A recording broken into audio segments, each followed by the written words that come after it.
nobody moves to Detroit to like suck up clout, right? No. For the most part, it wouldn't really work. No, I don't think nobody. A lot of people scared of me to move to Detroit. But I feel like Detroit actually is so lit that maybe could be a thing now. No, it's cool as hell. Like, it's been cool as hell. People just never, like, the image that we got, people just think like it's super violent, but everywhere else super violent too. So it's like, it ain't nothing no different. Yeah, they told me that in Detroit, if you get pulled over by the cops, unless you got like a gun or a pound of coke, that you're pretty much going to get left alone, that they pretty much are like ignoring everything because they got so much serious shit going on. It ain't even that. They just, in Detroit, when you go to the outskirts of Detroit, like the suburbs, they taking your ass to jail. But in Detroit, it's like they just leave you alone. Like, they'll pull up playing my music. Like, I done got pulled over, no license. I'm driving 120. They done pulled me over like, oh, you Skilla, baby? Man, keep doing music. Stay out of trouble. Really? And yeah, I done had bullshit in the car, and they still let me go. For real. What's bullshit? Bullshit. Hey. Not when I'm here. Okay. But here's a question going back to the loyalty question or whatever. So, like, Sada was talking about this on Twitter the other day, is that I guess a lot of fans felt like it was a little mixy that you were working with T Grizzley because T Grizzley and Sada have their history together and everything. Is that something that you even mentioned to Sada, or is that just kind of your understanding that he doesn't want you to shy away from working with somebody just because he might have had an issue? I haven't talked to Sada about that. I don't think we're going to talk about it. He know I don't mix my business with personal stuff. Unless somebody died or got beat up or shot, I don't mix my business with personal. Right. I ain't going to do it. That's what I was thinking, because I'm like, that shit ultimately was just like a artist signing that didn't really work out. It's not like some life or death shit, right? Yeah, that I don't get into people business with what go on with their money and stuff like that, because like at the end of the day, Sada my brother, like I said, I'm standing right with him, but I also got a career, you feel me? So me and T not the best of friends, but we can work. Like I said, I work with my own ops if it makes sense. And I still try to smoke their ass right after. How would it make sense though? How would it make sense to work? Like, because the only way it would make sense is if they were so popular that you would have to be insane not to do a song with them. That's but what then I'm also, trying to why tell would you. they want to work with you if they were so popular? Like you couldn't resist the, I don't see it happening. I'm not a person that'll walk in this room. Like, say I had a problem with AD. I ain't going to tell you like, yeah, I got a problem with him. I'm going to sit right next to him.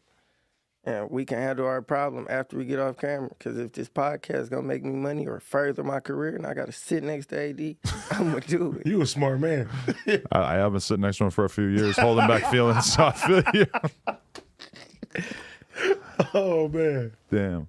Okay. But I like him, man. He good. No, yeah, definitely. I like that idea, though, that you can just sit here. But that is the question. Is like, do you talk to him in the hallway beforehand or do you talk to him afterwards? No, get the business done And first. does it depend on how intense the conversation was going to be? You got to get the business done. See, you was talking about that T and Sada stuff. Like, a lot of stuff, people problems, I don't even be understanding where they stem from. You feel me?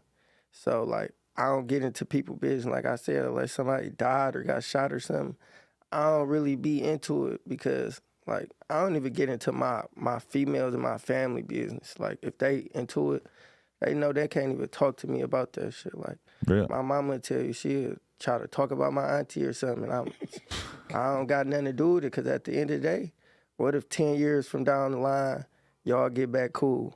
You feel me? Right. And I'm just not into it with somebody because somebody else into it. I done seen a couple of people that I know get into it with people, then they be back cool with them, and I don't like that person. Right. And because I'm not getting back cool with somebody. I don't do that. Like, And then they look at you funny, too. They looking at you funny, you know? Especially if, like, say I'm cool with y'all, and y'all knew each other before me. You feel me?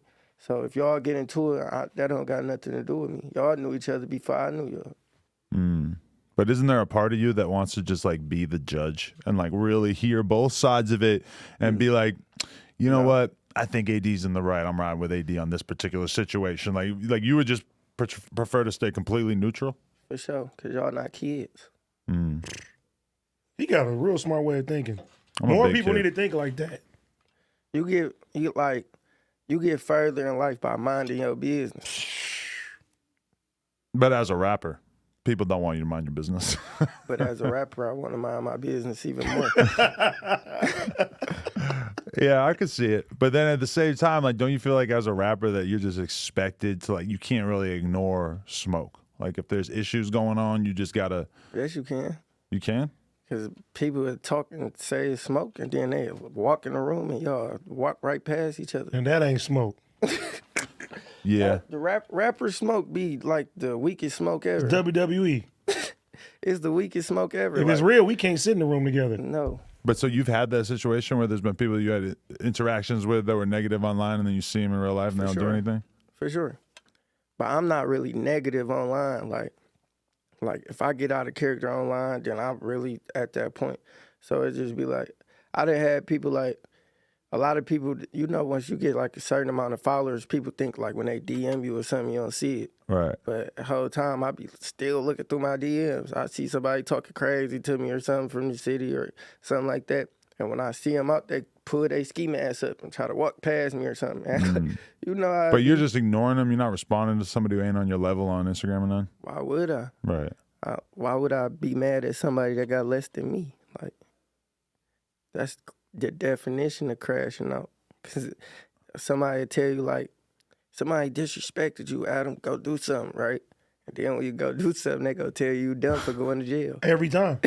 Well, nobody's saying that you got to go shoot them. But, you know, they want to see you react, I guess. These Like, fans ain't realistic, though. What's the react, though? What's reaction? What's the go on your story and say, you a punk ass Bitch-ass bitch. nigga when I Fuck see your you. cousin.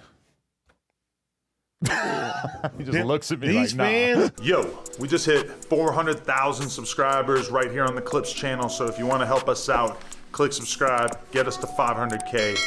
Yeah.